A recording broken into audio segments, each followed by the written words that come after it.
नमस्कार. 20 मे 1850 हा निबंधमालाकार विष्णुशास्त्री चिपळूणकर यांचा जन्मदिवस. वयाच्या अवघ्या 24व्या वर्षी त्यांनी निबंधमाला हे आपलं मासिक सुरू केलं. शिवाय न्यू इंग्लिश स्कूलची स्थापना केली, केसरी मराठा वृत्तपत्रांची सुरुवात केली. अशा अनेकाविध गोष्टी त्यांनी केल्या. पण सगळ्यात महत्त्वाचं म्हणजे मराठी भाषेत सोपं कसं लिहावं, आकर्षक मांडणी कशी करावी हे त्यांनी शिकवलं. त्यांचा गौरव मराठीचे शिवाजी असा केला जाई, इतकं त्यांचं कार्य मोलाचं होतं. विष्णुशास्त्री हे कृष्णशास्त्री चिपळूणकर यांचे सुपुत्र. महाराष्ट्राचे पहिले भाषाप्रभू, शैलीकार, साहित्यिक म्हणून कृष्णशास्त्री चिपळूणकरांचा गौरव केला जात असे.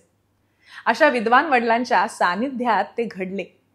शिवाय चिपळूणकरांना गुरु म्हणून प्रोफेसर वर्ड्सवर्थ होते. हे विख्यात इंग्रजी कवी वर्ड्सवर्थचे नातू. त्यांना भारतीय विद्यार्थ्यांनी शिकावं असं मनापासून वाटत असे. त्याचबरोबर अनंतशास्त्री पेंढारकर, केरुनाना छत्रे यांसारखे इतर शिक्षकही त्यांना लाभले. संस्कृत, मराठी, इंग्रजी तिन्ही भाषांची गोडी त्यांना वाटू लागली. विष्णुशास्त्री चिपळूणकर आपल्या मित्रांसमवेत आळंदीला सहलीला गेले होते. तिथून परत येत असताना त्यांच्या जांभेकर नावाच्या मित्राने म्हटलं, तुम्ही एखादं मासिक पुस्तक का काढत नाही?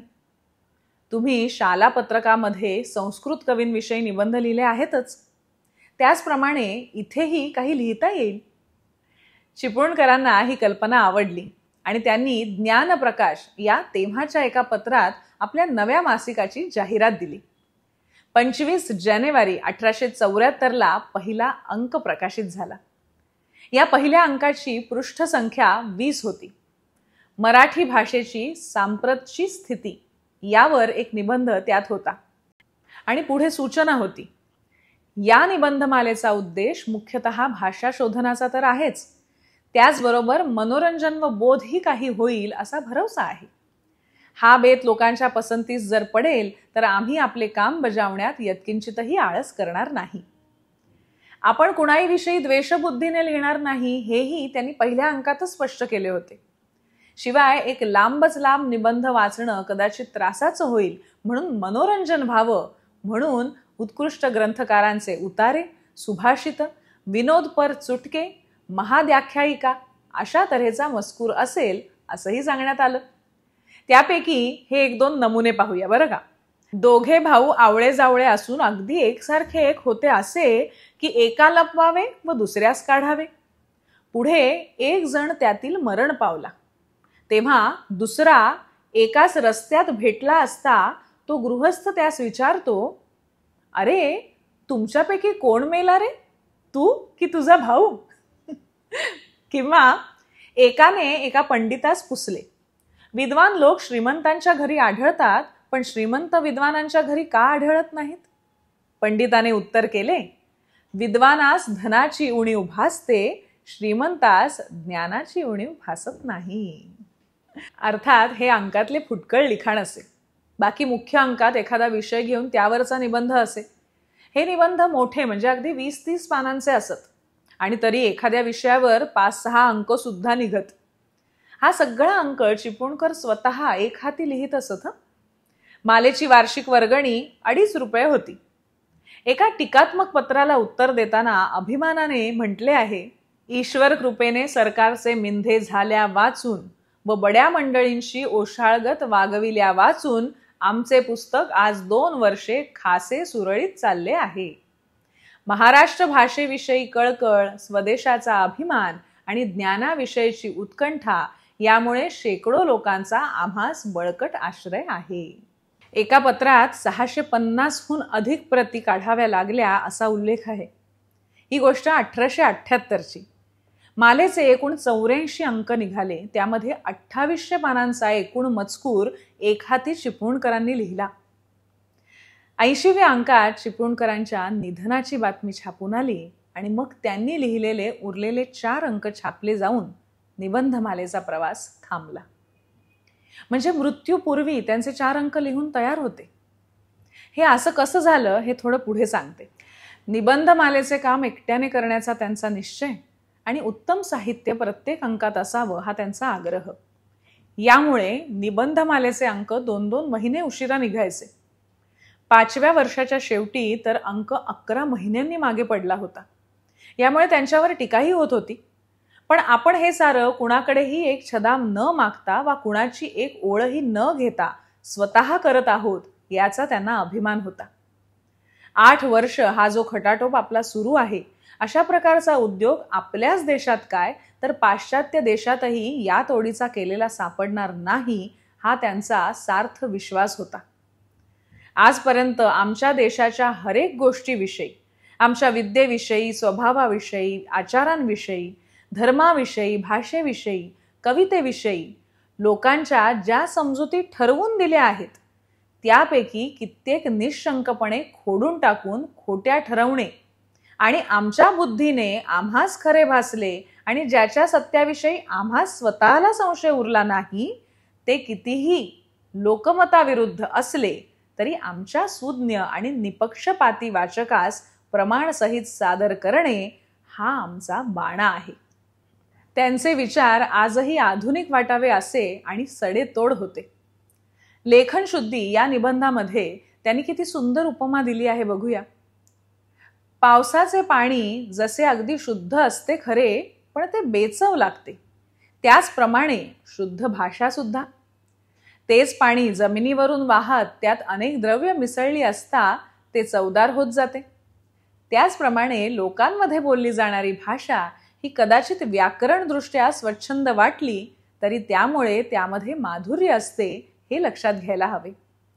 अरबी आणि फारसी शब्दांच्या मराठीतील भरण्यासंबंधी सारी भाषाच मुळी गंगा जमनी नाही काय, असा मार्मिक प्रश्न ते विचारतात. आणि पूर्वी जेवढी भेसळ झाली तेवढी सर्व भाषेचा भागच म्हणून आपण राखून ठेवली पाहिजे.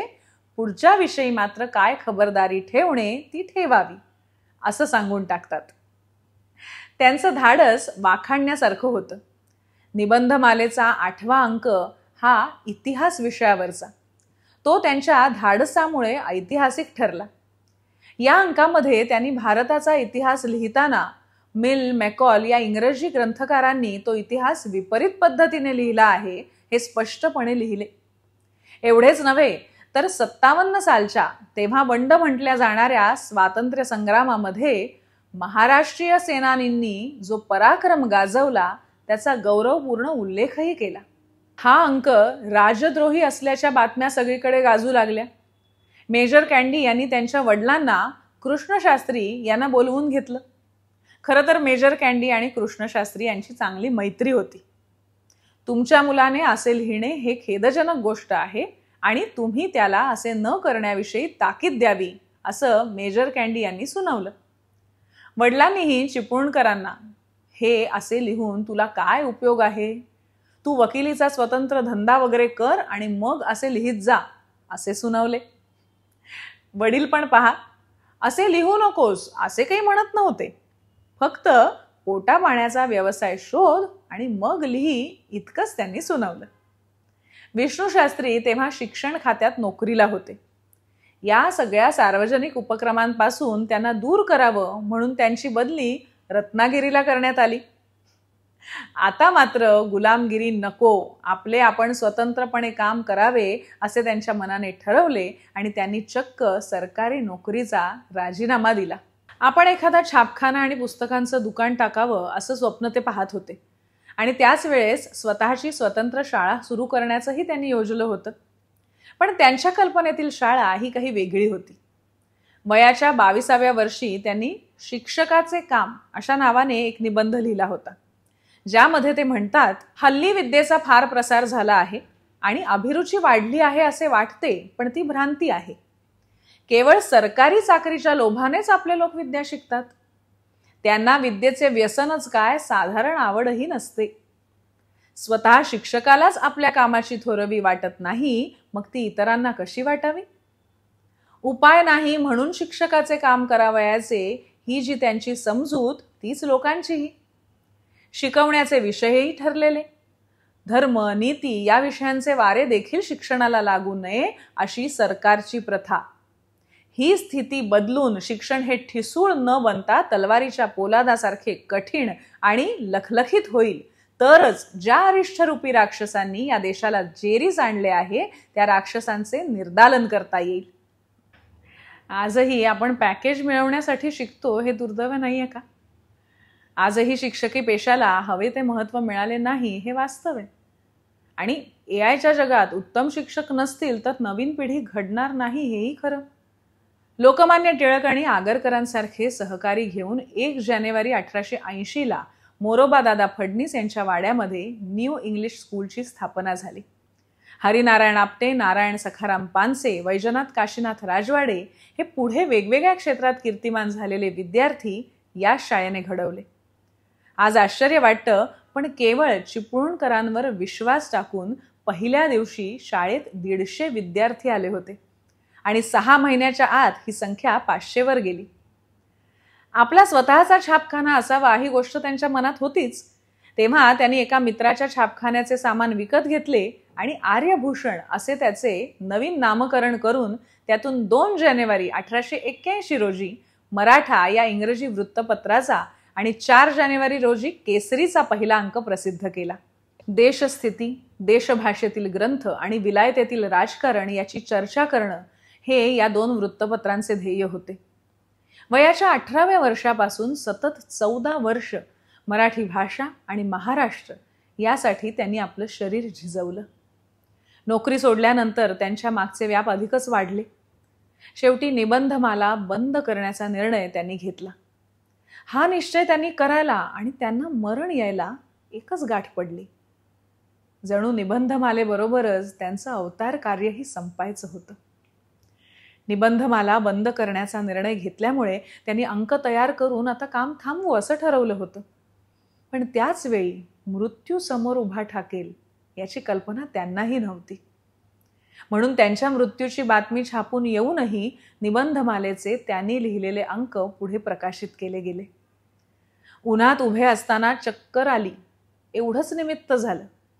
ते आजारी पडले आणि अगदी अनपेक्षितपणे 17 मार्च 1882ला त्यांचं निधन झालं.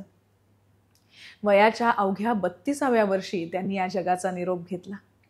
तेव्हा न्यायमूर्ती रानडे गहिवरून म्हणाले होते, he had no business to die so soon. त्यांच्या अशा अकाली जाण्यानंतर जवळजवळ आठवडाभर अनेक वृत्तपत्रांनी काळी चौकट छापून आपलं दुःख प्रकट केलं.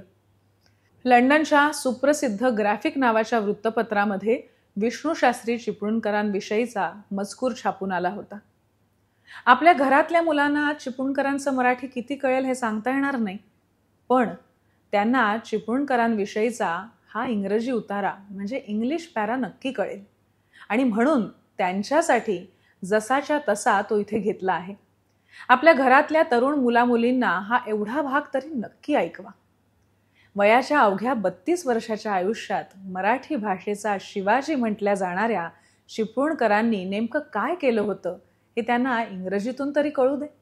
दिस worthy Indian citizen who died on the 17th March last at the early age of 32 displayed an enterprise and energy in the pursuit of benevolent aims, which is nowhere too common and is especially valuable in India, where the people are rather want to lean upon the government for any improvement.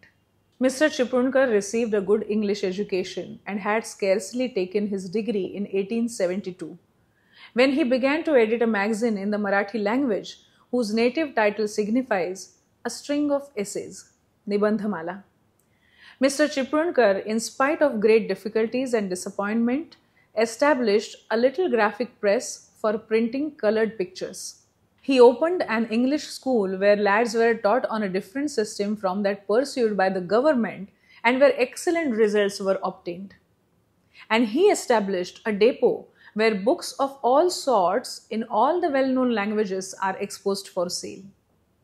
He did not live to reap the fruits of his labors, but he nevertheless deserves a hearty recognition as one of those pioneers of progress who, if they become numerous enough, will someday make India a self-governing community. Vishnushastri चिपळूणकरांची ही थोरवी आपण सगळ्यांपर्यंत आणि विशेषतः नवीन पिढीपर्यंत नक्की पोहोचवूया. आजचा हा भाग तुम्हाला कसा वाटला हे आम्हाला प्रतिक्रियेमध्ये नक्की कळवा आणि पुढच्या भागात एका नव्या गोष्टीसह भेटण्यासाठी काय करायचं आहे? तर मधुरा वेलणकर साटम ही आमची वाहिनी, तिला पसंती द्यायची, तिचा प्रसार करायचा आहे आणि तिचे सभासद व्हायचे आहे. अर्थात लाईक, शेअर आणि सबस्क्राईब करायचं आहे. आणि बेल आयकॉनवर क्लिक करायला विसरू नका, म्हणजे नवीन भाग आला की तुम्हाला लगेच पाहता येईल. मग पुन्हा भेटूया पुढच्या भागामध्ये एका नव्या गोष्टीसह. धन्यवाद.